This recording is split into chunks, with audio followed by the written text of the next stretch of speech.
এখন চিকেন রান্না হবে। এখানে আলু ফ্রাই করা হচ্ছে, চিকেনটা মাখা আছে, কাটার কাজ চলছে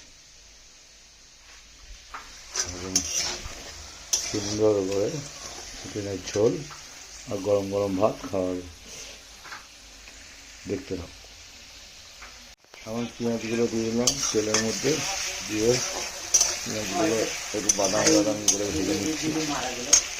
তারপর টমেটো দেবো, তারপর আদা রসুনের পেস্ট, টমেটো দেওয়া হয়ে গেছে।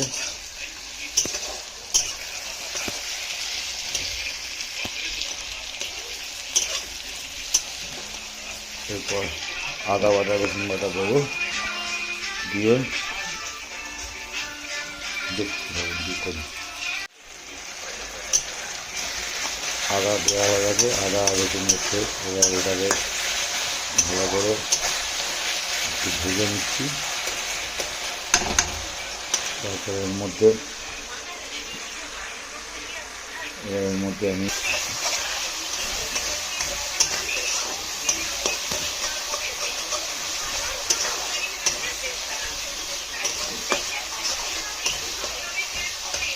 একটু কালারের জন্য চিনি দেবো,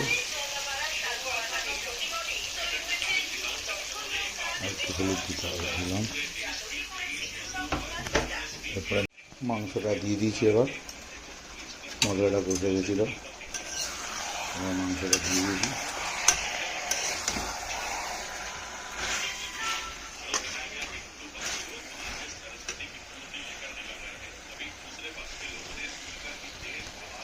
মাংস দেওয়া হয়ে গেছে, কষা হয়ে গেছে। এবার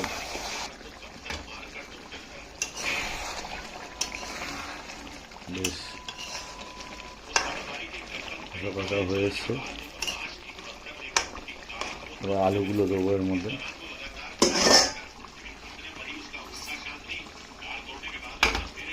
লঙ্কাগুলো পরে দেবো, কাঁচা লঙ্কার টেস্টের জন্য পরে দেবো, কারণ আলুগুলো দিয়ে দেবো। ভাজা আলুগুলো দিয়ে দিলাম, দিয়ে একটু লোট পালট করে নেড়ে দিলাম। একদম ওয়েল কুক হয়ে গেছে, ভালোভাবে কষা হয়ে গেছে।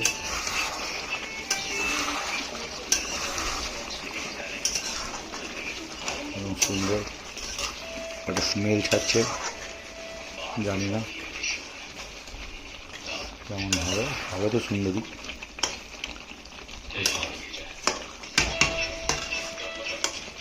এবার আমি এটাকে পাতলা ঝোল করার জন্য 1 বাটি গরম জল আস্তে আস্তে আস্তে আস্তে আস্তে আস্তে আস্তে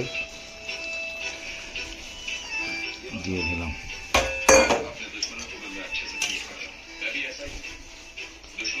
ভালো করে নেড়ে পরিষ্কার চারিদিক থেকে করে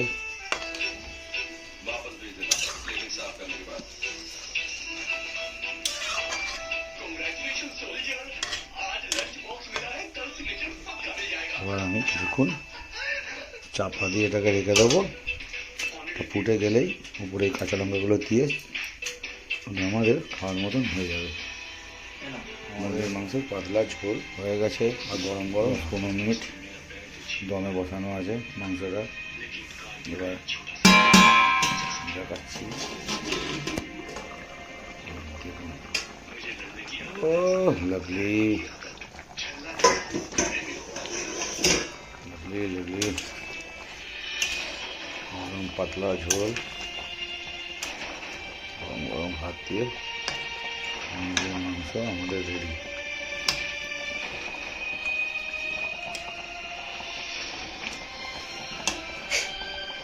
সুন্দর হয়েছে, বেশ ভালো করে ফুলছে।